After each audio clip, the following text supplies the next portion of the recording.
এর সাথে যেটা আছে সেটা হচ্ছে চেস্ট কম্প্রেশন, ঠিক তো? চেস্ট কম্প্রেশন করতে গেলে আমরা যেটা করতে লাগবে সেটা হচ্ছে কি আমাকে বাচ্চার পায়ের দিকে তাকাতে হবে, ঠিক আছে? And one of you will come and help, ঠিক আছে তো? চলে আসো, ভালো করে চলে আসো, ঠিক আছে তো? সাইড করে রাখছি, আমরা দেখতে পাই হ্যাঁ।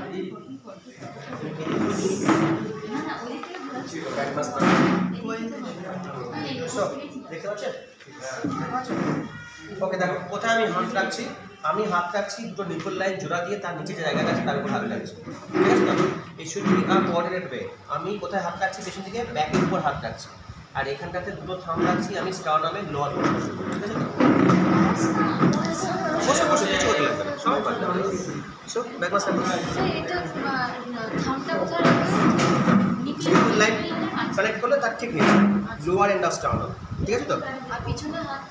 ব্যাকের উপর, ব্যাকের স্পাইনের উপর আছে। এইবার আমি স্টার্ট করছি কিরমভাবে, খুব ফাস্ট কিন্তু আমি 1 2 3 করবো, তারপর তুমি দেবে হ্যাঁ 1 and 2 and 3 and করো, ব্রিথ আউট, হ্যাঁ দেখো 1 and 2 and 3 and breathe out, 1 and 2 and 3 and breathe out, 1 and 2 and 3 and breathe out, 1 and 2 and 3 and breathe out, 1 and 2 and 3 and breathe out, 1 and 2 and 3 and breathe out. So breathe out, 1 and 2 and 3 and breathe out. चलो আরেকবার বলি, চলো দেখো, চলো চলো চলো চলো চলো, সো স্টার্ট হ্যাঁ 1 and 2 and 3 and breathe out, 1 and 2 and 3 and breathe out, 1 and 2 and 3 and breathe out, 1 and 2 and 3 and breathe out, 1 and 2 and 3 and breathe out. So what is the role of chest compression? Heart কাজ করছে না ভালো করে, heart rate নেমে গেছে 60 এর নিচে, এই অবস্থায় আমার যা cardiac output which is not at all enough to survive my vital organs, আমার ব্রেন, হার্ট, কিডনি, অ্যাড্রেনাল সব নষ্ট হতে আরম্ভ করবে যদি আমার কার্ডিয়াক আউটপুট সেখানে না যায়। So in that case I am using my heart as a heart, ঠিক আছে তো? অর্থাৎ এই অবস্থায় আমি যখন হার্টকে পাম্প করছি তখন কিছুটা ব্লাড ডিসপ্লেস হচ্ছে, তো সেটা এই দু জায়গাতে আমার যাচ্ছে, ঠিক আছে তো? সো হার্টকে আমি চাইছি অ্যাটলিস্ট 90-তে বিট করুক মিনিটে, ঠিক আছে তো? ফলে আমি বিট করবো এখানে 90 বার, ও শ্বাস দেবে 30 বার। The rate is 3:1 and the logarithm is ওখানে ছিল breathe 2 3 for consecutive ventilation, এখানে 1 and 2 and 3 and breathe and করার উদ্দেশ্য হচ্ছে চেস্টটা ডিসপ্লেট করতে হয়, ওই টাইমটুকু আমি দিচ্ছি। আদারওয়াইজ ও ব্রিথ দিলে আমি সঙ্গে আরেকখানে চাপ দিলাম, ততক্ষণে বুকে হাওয়া ঢুকে বুকটা ফুলতে আরম্ভ করেছে আর আমি বুকটাকে চাম্প্রেস কমপ্লিট করেছি, চোখের সামনে নিউমোথরাক্স হবে, আমি নিজে দেখেছি জানো তো? ফাঁকা এক অ্যানাস্থেটিস্ট ছিল আমার সঙ্গে কাজ করতে, তাকে কী গাল দিয়েছিলাম পরে, কিন্তু বাচ্চাটা মনে গেছে, তাই না? দেখেন যদি বডি মেথড আমরা করি না, the answer is so good, ঠিক আছে? দেখেন তুমি কেউ পয়েন্ট দেখাতে বলবে জাস্ট এটা ফর দ্য পারপাস আমি বলছি কোন বসে, মানে যদি চেস্ট কম্প্রেশন তোমায় জিজ্ঞেস করা তুমি বুঝতে পারছো তুমি ডিরেক্ট নাম্বার দেবে, ঠিক আছে তো? But this should be this coordinated fashion 1 and 2 and 3 and 4। এবার আমার টার্গেট কোথায়, হার্ট রেট মোর দ্যান 60 করতে হবে, এখানে কিন্তু ব্রিদিং এর কোনো গল্প নেই, চেস্ট কম্প্রেশন মানে হার্ট রেট লেস দ্যান 60 তে নেমে গেছে, এবার হার্ট রেট ধরো মোর দ্যান 60 উঠে গেল, তাহলে আমি চেস্ট কম্প্রেশন ডিসকম্প্রেশন করলাম। পরের সিনারিও আমি 1 মিনিট ধরে খুব ভালো coordinated chest compression and ventilation করলাম, তারপরও বাচ্চার হার্ট রেট লেস দ্যান 60 রয়ে গেছে। এইবার তাহলে বুঝতে লাগে আমার সার্কুলেশন ইজ সিভিয়ারলি কম্প্রোমাইজ, তখন আমাকে ড্রাগস দিতে হবে, ঠিক আছে? ড্রাগের ক্ষেত্রে আমরা যেটা করি সেটা হচ্ছে এখান থেকে একটা আম্বিলিকাল ক্যাথেটারাইজেশন করি, umbilical catheterization basically umbilical catheter পাওয়া যায়, but that is so costly যে মোস্টলি আমরা হাতে পাই না, সো আমরা ইউজ করি number 5 in fact feeding tube, Ryle's tube, ঠিক আছে তো? সো তখন চলে আসলো, তুমি ভাবো এখানে একজন দুজন মিলে করছি, তখন আরও দুজনকে আনতে লাগবে, 4 জনের টিম থাকবে, ঠিক আছে তো? এইবার পজিশন যেটা আমার চেঞ্জ হবে সেটা হচ্ছে যে আমি চলে যাবো মাথার দিকে, ঠিক আছে তো? আমি এইখানটাতে হাত রেখে চেস্ট কম্প্রেশন করছি, তুমি চলে আসো তাই ও ওর মতো করে করবে, এটা আমি করে দেখাচ্ছি, যেটা আমি পজিশনগুলো দেখাচ্ছি। আমি এখান থেকে 1 and 2 and 3 and breathe out, 1 and 2 and 3 and breathe out করছি, তাহলে এই জায়গাটা আমি এক্সপোজ করে দিচ্ছি। এবার বাকি দুজন এখানে চলে আসবে, ঠিক আছে তো? একজন কী করবে, একটা সুতো এখানে পেঁচিয়ে টাইট দেবে না, রেখে দেবে ধরে, আর একজন এখানে কর্ডটা কাটবে, কাটলে কী বেরোবে, দুটো আর্টারি একটা ভেইন, ঠিক আছে তো? এবার ভেইন দিয়ে আমি ঢুকিয়ে দিলাম আমার রাইট ঢোকানোর পর আমি টেনে দেখলাম ব্লাড আসছে কিনা, যেই ব্লাড আসছে থেমে গেলাম, ও এটাকে আস্তে করে টাইট হয়ে দিল, খুব টাইট না কিন্তু টাইট হয়ে দিল না, খুলে না চলে আসে, ঠিক আছে তো?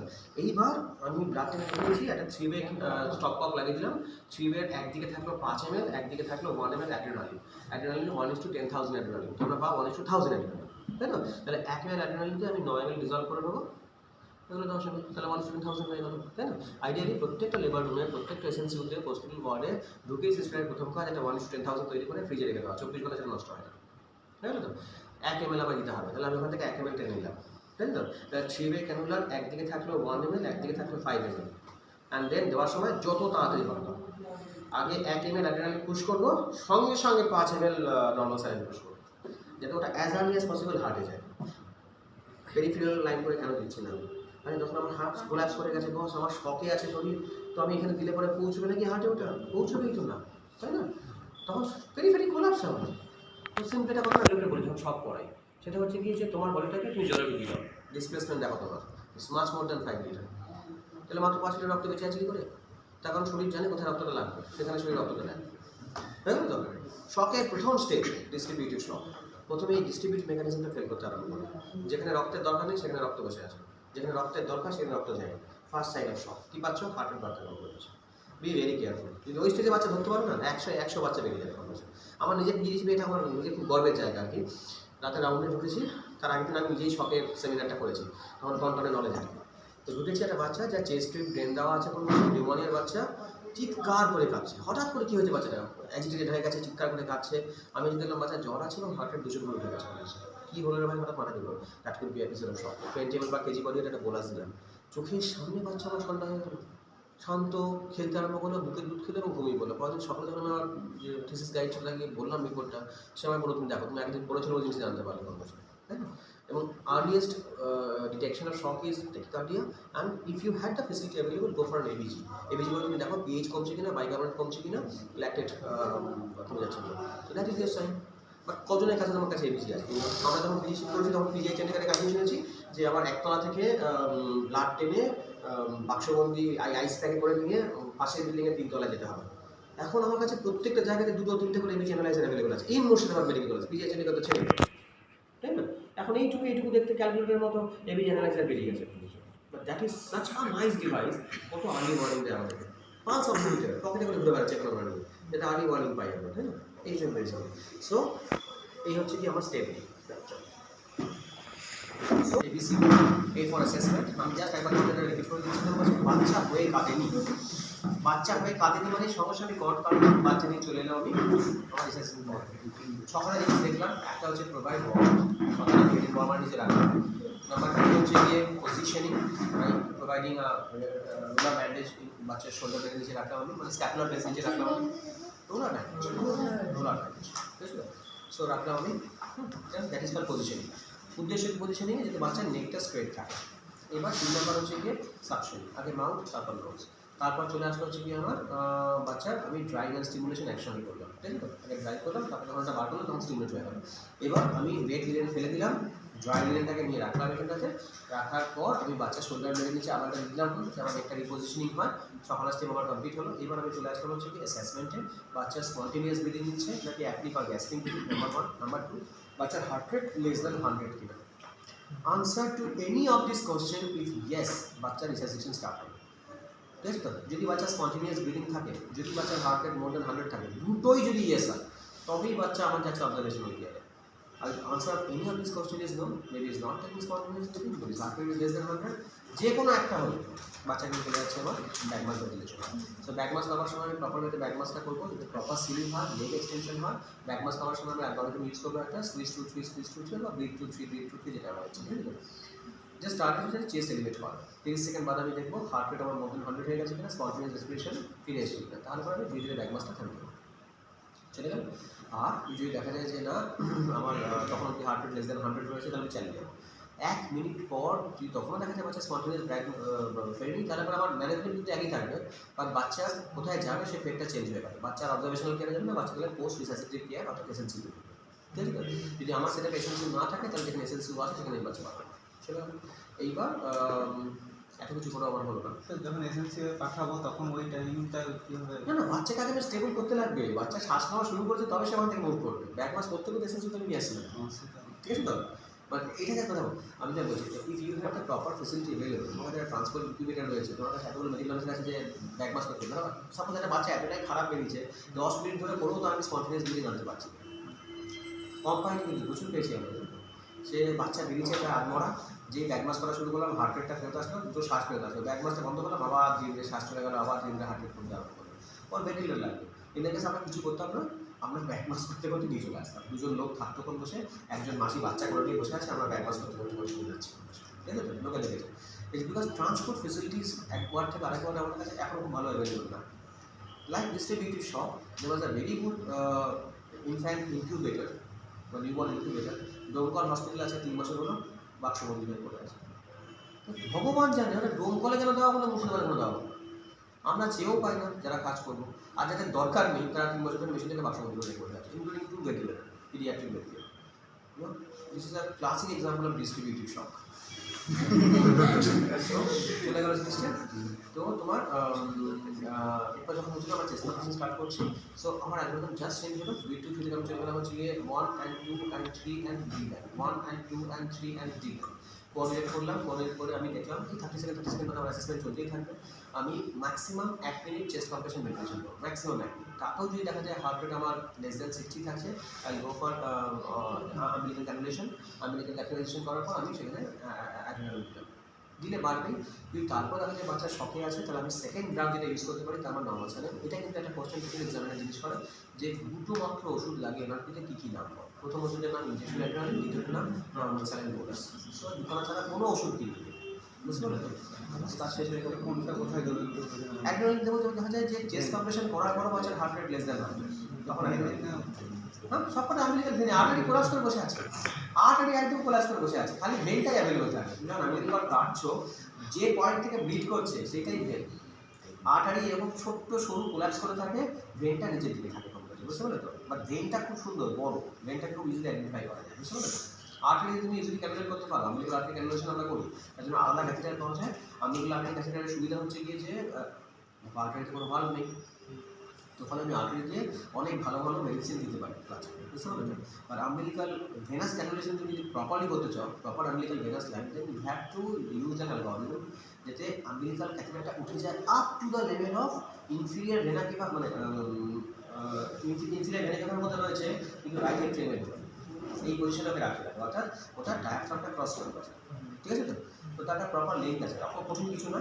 বাচ্চারা আমরা থেকে শুরু করে আমেরিকা শুধু লেন্থটা মেপে নিই, ভার্টিক্যাল লেন্থটা মেপে নিই, তারপর একটা চার্টে ফেলি, চার্ট গুলো কতটা ঢোকাতে হবে, কতটা ঢোকালেই হলো।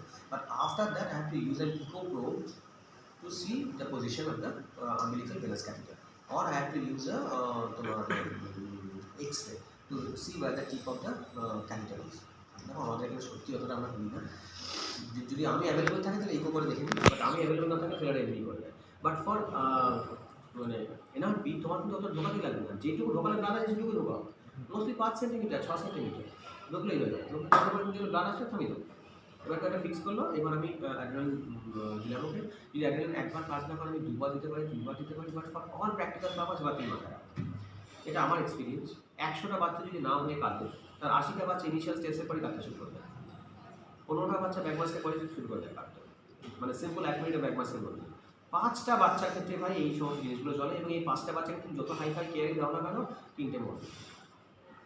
তারা এতটাই খারাপ হয়ে বেরিয়েছে সেটা আলটিমেটলি যাবে। এখন কিছু নতুন ডিভাইস আসছে, মানে বাচ্চার পেটটা অনেক ভালো হচ্ছে, আমরা এখন হাইপোথার্মিক ডিভাইস, বাচ্চাকে হাইপোথার্মিক করে দিই, বাচ্চাকে ঠান্ডা করে দিই, বুঝতে পারলে? মিরাক্রাল বা হাইপোথার্মিক ডিভাইস বা আরম্ভ করছে, বাচ্চাকে ঠান্ডা করে কেন, যাতে বাচ্চার মেটাবলিক নিডস কমে যায়, তাহলে অক্সিজেনের চাহিদা কমবে, তাহলে বাচ্চার হাইপক্সিক ড্যামেজটা কম হবে, বুঝতে পারলে তো? তো ওভারঅল এই করে আমরা চেষ্টা করি, বাকিগুলো কিচ্ছুটি ছিল আমাদের সামনে। আশ্চর্য কথা বলছি, বাচ্চাটা 19 দিন, আমি এই শুক্রবার হ্যান্ডিক্যাপ বোর্ড করেছি, 62 জন হ্যান্ডিক্যাপ এসেছে বাচ্চা সার্টিফিকেট, তার মধ্যে 35টা এসেন্সিয়াল ডিসচার্জ, 35টা এসেন্সিয়াল ডিসচার্জ। তারা যখন বাড়ি ফিরে গেছে কত আশীর্বাদ করে গেছে, ডাক্তারবাবু আপনার জন্য বাচ্চাটা ফিরে গেল। 5 বছরের মাথায় সেই একই ডাক্তার তাকে হ্যান্ডিক্যাপ সার্টিফিকেট দিচ্ছে।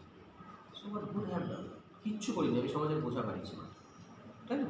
সো এই জায়গাটাতে প্রিভেন্ট করা যায়, তার জন্য বেসিক্যালি এখন এই সমস্ত ডিভাইসেসগুলো আসে, নিউরো প্রোটেক্টিভ স্ট্র্যাটেজি, বুঝতে পারলে তো? বলা হচ্ছে বাচ্চাকে তুমি এমনভাবে ভেন্টিলেট করার জন্য বাচ্চার কার্বন ডাইঅক্সাইড লেভেলটা সামান্য একটু বেশি রাখে, বুঝতে পারছো? নর্মালি আমরা কত রাখি, 30-35 রাখি না, 45 রাখো কার্বন ডাইঅক্সাইড, তারপরে বাচ্চার ব্রেন ড্যামেজ একটু হলেও কম হবে, মানে জাস্ট কন্ট্রোল হাইপারকার্ডিয়া, থেরাপিউটিক হাইপোথার্মিয়া। অবশ্য স্টাডিগুলো উঠে আছে, আগে কিন্তু ম্যাগনেসিয়াম দিয়ে রেখে দেওয়া হয় যাতে বাচ্চার ব্রেন ড্যামেজ কম হয়, এগুলো সব উঠে আছে। বা তুমি দেখো তুমি যাই করো কিছু ড্যামেজ হবে, এবং আমার এখানে মুর্শিদাবাদের মতো জায়গাটা ছেড়ে দাও, গোটা পশ্চিমবঙ্গে একমাত্র এসএসকেএম আর এই 3 মাস হলো বর্ধমানে খুলেছে আর্লি ইন্টারভেনশন সেন্টার। কোথাও কিছু হয় না। কত দেখেছি তুমি বলো, 800 গ্রামের বাচ্চা এখান থেকে সুস্থ করেছি আমি 1 মাসের মাথায়। আমি ধরেছি তার আরোপি হয়েছে প্রেগনেন্ট ম্যাচুরিটি, তাহলে তার থেকে রেজাল্ট করতে লাগবে। ভেড়া বন্ডের মধ্যে ঘুরে বেরিয়েছে গোটা মেডিকেল কলেজে, কারণ ওখানে যারা কোথাও সরকারি লেভেলে লেজার হয় না, কুত্তার মতো গালাগালি দিয়ে থাকিয়ে দিয়েছে। মানে এই সমস্ত শব্দগুলো উচ্চারণ করছে, সত্যি এগুলো ঘটেছে তাই। যেখানে আমি ফোন করে ওখানে পিজিকে বলে দিয়েছি পেশেন্ট যাচ্ছে দেখে নিস, স্যারকে বলেছি স্বাস্থ্য ভবন যাবে যেখান থেকে পেশেন্ট যাচ্ছে ওখানে আরোপি করার জন্য, তাকে এমন ঘুরিয়েছে যে বাচ্চাটা অন্ধ হয়ে গেছে।